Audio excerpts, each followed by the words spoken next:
I'm really happy to have you, and I'm gonna set an intention for a fun interview with you. Okay, that's great. I like that. Fun, Okay. relaxed interview. Yeah, fun and inspiring and relaxed. What Hmm. else do you want to add to our You intention? know, if women get inspired and want to investigate more, that's I'm so happy with that. And if they want to come to me to help them on their journey, that's excellent too, because that's what I love to do more than anything. So if it inspires someone to come see me, that's great. Okay, so I want to introduce you to the jungle.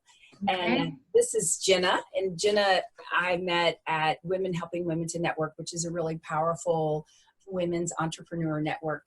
And so, one of the things that the very first person I ever had a conversation with when I joined was you.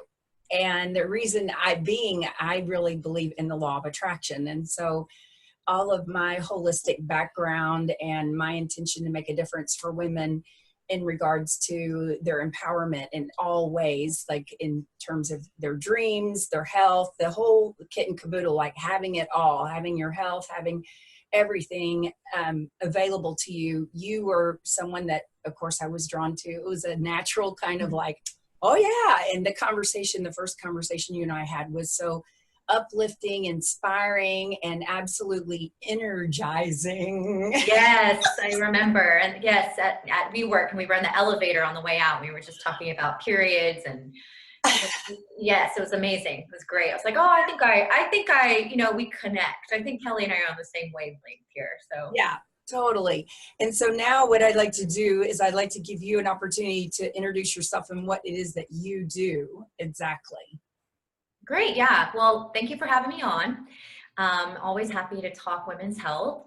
My name is Jenna Longoria, and I am a functional diagnostic nutrition practitioner. So that means that I use functional nutrition in my clinic and diagnostic testing to get to the root cause of digestive issues, hormone imbalances. I specialize in women's health because it's something near and dear to my heart because I have polycystic ovarian syndrome and endometriosis. So it's something that I always wanted to know more about because I noticed that there was a kind of a black hole in women's health for treatment for these two things. It's just kind of like the only options we were given were, birth control pill or a hysterectomy. And I just thought, there has to be something better. Can we do better than this? And the answer is yes, absolutely, 100%. There's so much more we can do holistically. And that's why I went back to school and studied nutrition. And so I can help as many women as possible. I have been in remission for almost 4 years now. So you can never cure endometriosis or polycystic ovarian syndrome, but you can be symptom free. So it's always kind of a management thing, but it's definitely not a death sentence. It doesn't mean you can't have babies. And so just by changing certain things in my diet and my lifestyle, uh, was all it took. No birth control pills, because PCOS and endometriosis are not caused by a birth control deficiency, believe it or not. Another point that I love as a holistic practitioner, one of the things that I work to convey and to teach, to educate people is what does holistic really mean? And one of the things that I say, and I'd love to hear what you have to say about this, is holistic by its very nature means that there's not any one thing that's going to cure you when you're taking a holistic approach. Like I had this one woman who was telling me all these holistic things she was doing, and she wanted to do a one at a time to see which one was working. And I was like, no, no, no, no, that's not really holistic, because in holistic you need all aspects of healing. And so, striking a balance between what's your holistic practice, like yoga would be one. And then, going to someone like you for hormone health, but at any time it could change. And that's the thing that's so great about a woman's journey, when she really owns she owns her sexuality. She owns Mhm. every part of, that having a period used to be a spiritual thing, and like really getting in touch with the whole aspect of kind of the goddess energy. And then saying, yeah, there's, it is a journey and it is ever changing. And so from a holistic approach, you may be changing different things that you do, but it's never just going to be one thing. It's always going to be several things that work in conjunction together. That's what holistic really means. It's like you're not looking for one medication that's going to fix the problem. It's a different Yeah. mindset altogether. Will you speak to that a little bit? Absolutely. So what's coming to mind, which is making me chuckle inside my head, I was like laughing a little bit, was that meme where you see this long queue and they're standing up for a line that says, you know, pharmaceuticals, and then you have this one queue that says lifestyle change, and there's one person in line. Or no, I think it was like no. And I was like, that is so funny, and not like I'm saying like I think pharmaceuticals have a time and their place. I'm very happy they're around, and I think many people benefited from them, but there definitely shouldn't be a first resort. So holistic to me, exactly like you said, it's like I like to look at it kind of like a rope with many threads that weave together. You know, a rug, you know, a beautiful tapestry rug. You can't just make it with one color thread. You know, you have to have all the different threads, and that's your health and that's your life. And, you know, some of the threads will be lifestyle changes. Some of the threads will be supplements. Some of the threads will be diet. Some of the threads will be relationships, you know, so it's doing everything and working on yourself using every single tool in the toolkit. The question that's coming up for me with right now is, a little more information on what's the difference between what you find when you go to traditional Western medicine versus what you're doing. What are some of the main differences? Great question. So I am looking at it from a point of view, what's the root cause? I want to get to the root cause of something. I don't want to just silence a symptom. So when you're going to, you know, when you're doing allopathic medicine, you're going to a doctor, generally you're going in, you're like, I have acne, or I have heat flap, you know, why can I think of it? Hot flashes. Yes. I'm having, you know, fatigue, you know, so these are all symptoms. So they might say, okay, well, you know, let's give you the birth control pill because that will get rid of acne, which it will, but you know, what price is there to pay for that? And, you know, they might prescribe some other things for your fatigue. They might even say, hey, you know, this sounds like depression to me. And they might give you some Prozac, which is just going to, you know, silence the symptom. It's not going to get to the root cause. So what I like to do is get to the root cause by looking at things holistically, you know, diet, lifestyle. This means, you know, exercise. This means relationships. This means, you know, how much self-care are you getting, looking at what could be causing this and getting to the root cause so we can make you feel better instead of just kind of throwing medicine at you. And that also works for supplements because a lot of practitioners, they might just throw supplements at people. And they're also just as guilty as trying to, you know, silence a symptom with supplements, although better than, in my opinion, pharmaceutical, like, you know, synthetic hormones. But really, you need the diagnostic testing, which is where I come in to see what's going on. Like, are there any parasites? Are there any bacterial overgrowth in the gut? Is there heavy metals in the body? Because that's a big one for thyroid, for women with, you know, thyroid imbalances, which is so many women. It's becoming an epidemic. So looking at it from just the standpoint of not just the body, but mind, body. Oh, that's awesome. What would you say to women who are perimenopausal? Yes. Okay. So that is a fun one. So interesting fact, the term perimenopause wasn't even coined until the mid 90s. I think it was like 95. Yeah. Something around there. So chances are, if you ask your mother, you know, or your grandmother, when was perimenopause for you? They're just going to think you mean menopause. Probably because that term wasn't around. So perimenopause is the phase leading up to menopause. So perimenopause can start 15 years before menopause. Menopause is actually a one-day event. So yeah, 1 year without a period. That one day on the 1 year anniversary of no period is your day of menopause. Yeah. And then after that, your postmenopause symptoms look a lot like, to make it even more complicated, can look a lot like symptoms from HPA axis dysfunction, which is also known as adrenal fatigue. You commonly hear it called adrenal fatigue. Mm-hmm. So what do we have in our world now? We have a lot of women who are taking on so much. They're caregivers, they're mothers, they're working full time, they're always on the go. We are just completely draining ourselves as women. So we're stressed out. So these perimenopause symptoms start super early. Hmm. Yeah, that brings up another question I would love to hear your input on, because I've always wondered. So when I started going through menopause, and I started having the hot flashes, then I was officially menopausal. I had the 1 year anniversary. Woo, woo. I was like, Yay! free sex! Yay! Don't ever have to worry about birth control again. Woo! Yeah. I was like so excited. And but the hot flashes, I started going to hot yoga, and I'd been doing yoga before I practiced yoga, but I'd never practiced hot yoga. So I started practicing hot yoga, and I noticed all my hot flashes went away.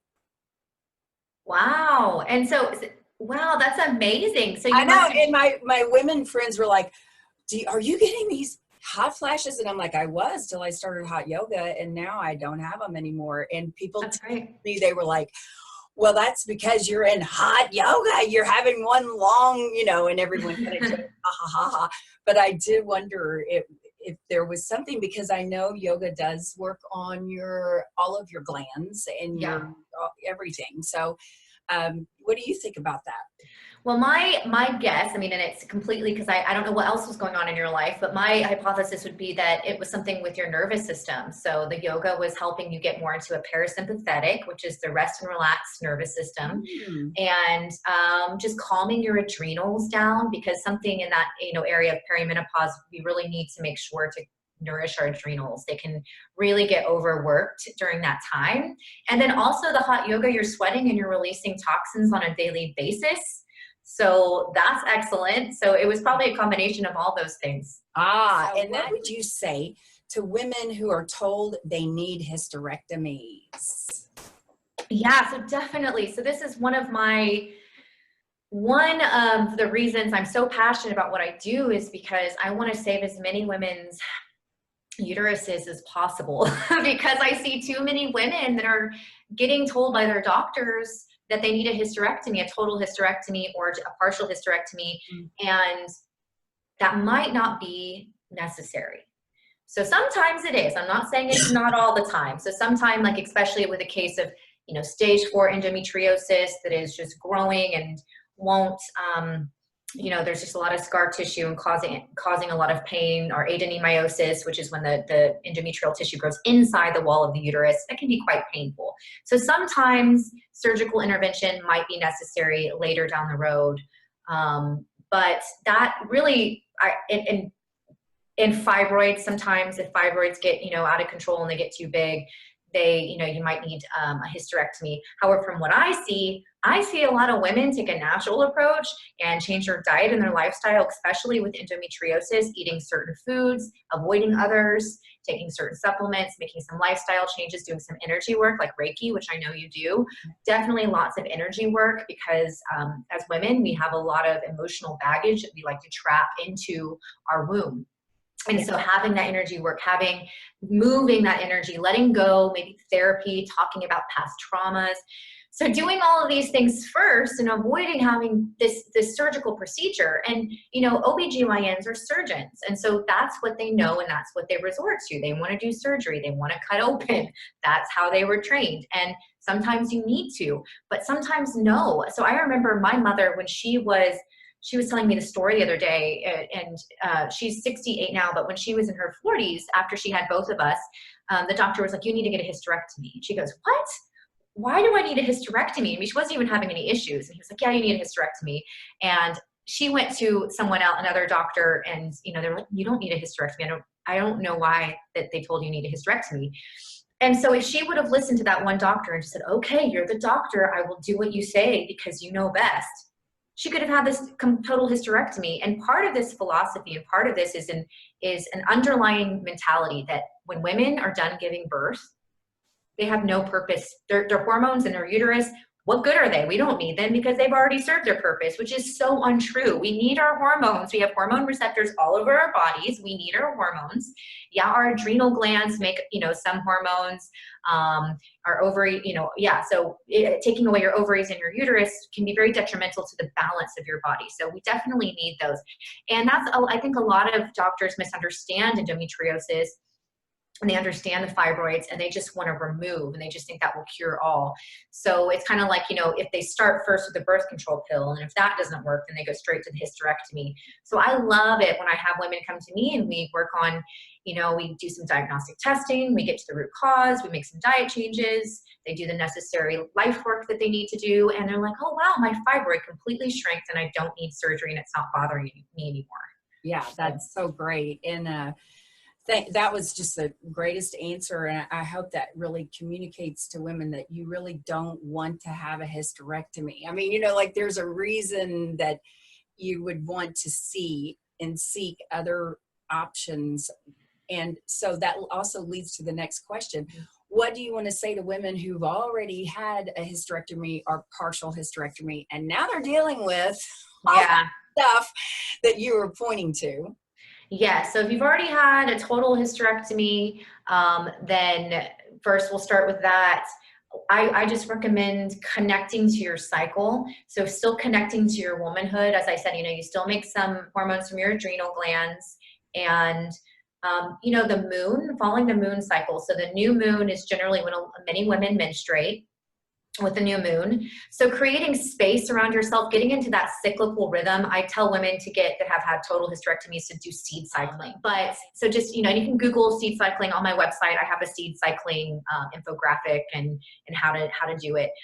So kind of, you know, connecting with the cycle of the moon, the rhythm of the earth, right? And following that, you know, the moon does have about a 28-day cycle, and they've done research on women's cycles, and the average length is 29, it's either 27 or 29 days. I can't remember. So it's somewhere around this. We connect, there's no doubt about it. We know we connect with the cycle, you know, the length of the moon, of the phases of the moon. So that's when what I was in my 20s, I read a book, and I don't remember the name of it. It was a long time ago, but it was a woman who was a professor at Berkeley, and she was a feminist, and she'd written a book all about women's sexuality. And she talked about how women, you know, it used to be like during, like in tribal days, it was when a woman menstruated, when she had her period, she was treated like she was just absolutely this most highly spiritually held member of the tribe. Her message was to do that for yourself when you're going into your period, instead of resisting it and you know, being, you know, ashamed of it or hiding it, or, you know, accepting people talking down to you about how you act, where you're to really actually just take some time and go inside and allow your period to show you whatever spiritual lessons might be shown. And I'm going to tell you, that changed my life, you know, because I started doing it. It was like, and every time I would feel the pull to make myself wrong for being a female and having this thing called the curse or whatever, but I would just slip right past it and go into this place where I would downshift my life, and I just honor this, you know, 5 days. For me, it was always 5 days. And then she went on further to talk about how women need to own their orgasm for themselves, like their body, their sexuality, everything is for them first. It's starting with releasing the menstrual taboo, which that book talked about, you know, looking at it more of a blessed event, an opportunity to connect. So when we're menstruating, our intuition levels are very high. That's why these Native American tribes put women in, like, you know, a special area and have them take notes and meditate, and they gave them their space because they realized that during this time women were very intuitive, and so they believed that they had a direct transmission to God at this time. And so they would, after they were menstruating, they go to the women and be like, what messages did you hear? What was going on? So they were really revered at this time. These women revered, these women were important. It was an important part of society, and they really value these messages that the menstruating women would gain.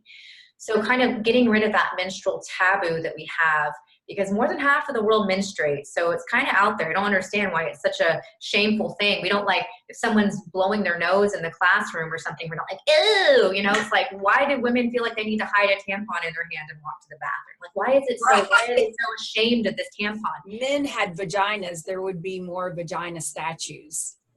Yeah, absolutely. I love it. And there's also another quote that someone said, if men had periods, they would be boasting about it. My period was this long, and oh my God, my period. Like if it's like if they had periods, they'd be bragging about it all day long. It's just really reclaiming our lives, because as women, we're cyclical beings, and men are very yang. You know, they are go, go, go 24 hours a day, and women are not men. And I feel like we are led to feel guilty for not wanting to be go, go, go like men all the time. As women, we have the 28-day cycle, whereas men have a 24-hour cycle. So we're not meant to go, go, go every day. That's why we're all burning out. I mean, that's why you have so much adrenal fatigue and, you know, painful periods and infertility these days, because we're not taking care of ourselves. Wow. What you just said is like gold. It really is. It is gold for women to get that this is the whole thing about honoring being female, and like really and truly, you're not meant to be a man. I mean, you're not meant. There has to be another way to define success other than just the way that our society has defined what is the pathway to success is to be like a man, to just be on that go, and the reasons why it's different for us, and you know, like how real you just made that for me. Thank you very much. That was really great. You just made a huge difference for me. Oh, that's great. Yeah, I just love that stuff, because I know all that, but I need to be reminded of that because I live inside of a society that's still patriarchal. Yeah, we all need to be reminded. Just equally as much as you, because we get caught up in that. Yeah, it's so easy. Rhythm. What I like to do is I like to go ahead and let's see. I'm going to ask you what you love about your work, what your passion is about your work, you know, kind of like what drives you, what do you have to offer? What is it that you just, you know, where your heart just comes from in terms of, this is obviously your dream work. This is your purpose in life. It's clear that you are on purpose, and, you know, you found your purpose. I think I did. You're working it, girl. You lived the dream, you know? And so what do you have to share about your dream? And, well, I think you're right. I did. And I'm so blessed to have found this purpose. And I think our pain is our purpose. So I definitely did not have an easy, teenage to 20s and it was not easy for me. It's from the onset of menstruation until I found this work, because of my polycystic ovarian syndrome, of my endometriosis. It was a lot of pain. It was a lot of struggle. It was a lot of figuring out what foods are good for me. Lots of mood and anxiety that goes along with PCOS because of the blood sugar instability. And so, yeah, my pain was my purpose. So I'm really grateful that I have these things, because because I help myself, I'm able to help others. And I'm so grateful for that. I actually, this is I was just on vacation with my mother. We went to California last week and had a mother-daughter trip. It was really nice. And I just popped in. There was this astrologist doing tarot cards and stuff one day. And I was like, I'm going to go do it. I just popped in. She was, there at this little chakra house over Laguna Beach. They have them all over the place, the tarot card readers. And she was like, I didn't even tell her. She was like, you work in women's health. She was like, you are on the right path. What you're doing, you were put here in this body to help other women. I was like, who paid you who told you this? I was just like, it's so great. And she was like, and I was like, okay. I was like, I was kind of blown away. Wow. And, I know. Wow. I got goosebumps. I got total goosebumps. And so yeah, I love this work. It brings me great joy. And one of the things I really love doing is I love helping women who are ready to reclaim their hormones and just be the best version of themselves. I love to support them. I love to support them, whether it be getting off hormonal birth control because they're ready to reclaim their hormones and just connect to their bodies again. So I have a post-pill protocol that I use in my clinic, because it's really not something you want to DIY. You do not want to get off the birth control yourself. There's certain protocol that will help you feel better sooner and safely get off of the pill. And I love to support women with polycystic ovarian syndrome and endometriosis, because, it's something dear to my heart. And I know there's a way, and it can be a quite painful and disparaging and frustrating thing to go through. And I don't want women to go on that alone. Wow.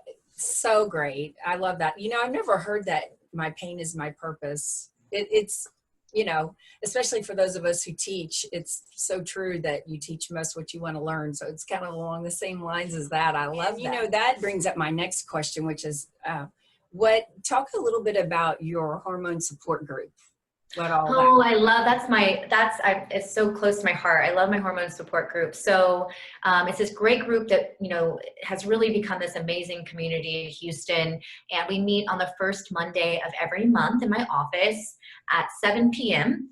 And it's just a safe space. You know, I'm not doing anything. I'm not doing the talking. I'm just holding space for other women in this tribe to come together. And I believe that it is very important to have a community and to share, especially a women tribe. We need to connect. And so women with any type of hormone imbalance, whether it be thyroid, fatigue, postpartum depression, infertility, I mean, you name it, anything. You know, and you don't even have to be experiencing a hormone imbalance to come and have some sisterhood, right? I see you as someone who is just this huge resource. Anyone could come to you and find out what books to read on to give their teenage girl about sexuality. Yeah, absolutely. So my website is my name, Jenna Longoria. That's Jenna Longoria, LONGORIA.com. And I will link that in the YouTube. Great. Oh, great. Thanks. And I'm very active on Instagram. So daily I post tips about our periods, about our hormones, recipes, things like that on my Instagram at Jenna Longoria Health. And I have an ebook on there. You can, and on my Instagram, you can find it in the link in my bio there, or on my website. I have a pain-free period ebook that is available for a free download. And that is a wonderful resource that has so many great tips to balance, even if you don't have painful periods, but if you're struggling with painful ovulation or, you know, amenorrhea, you're not having a period at all, then that guide is for you. That will really get you started. And I have a private Facebook group that I just love. And so questions like that, oh, where can I find a place to get a thermomegram, thermammogram? Then you could go to my Facebook group, and that is, if you Google in the search bar on the Facebook app, Health Coach Jenna Hormone Community. And we have a great tribe there. We just bounce things off, and I'm there to answer anything, and I post articles there as well. So, all right. Well, I'm going to do all of those links in this video when I upload it into YouTube. And finally, my final question for you is, if you had the opportunity to stand on the rooftop and shout out your one big message, like your one sentence message to women and to girls, what would that message be? Pain-free periods are your birthright. Wow. All right. Wow. Okay, got that. I'm a firm believer in that. We all deserve pain-free periods. Yeah, thank you so much. And yep, have a wonderful rest of your summer. I look forward to seeing you soon at one of our networking events. Yes. And yeah, I'll let you go now. Great. Thank you so much, Kelly. I really appreciate it. You are very welcome. All right. Bye. Bye.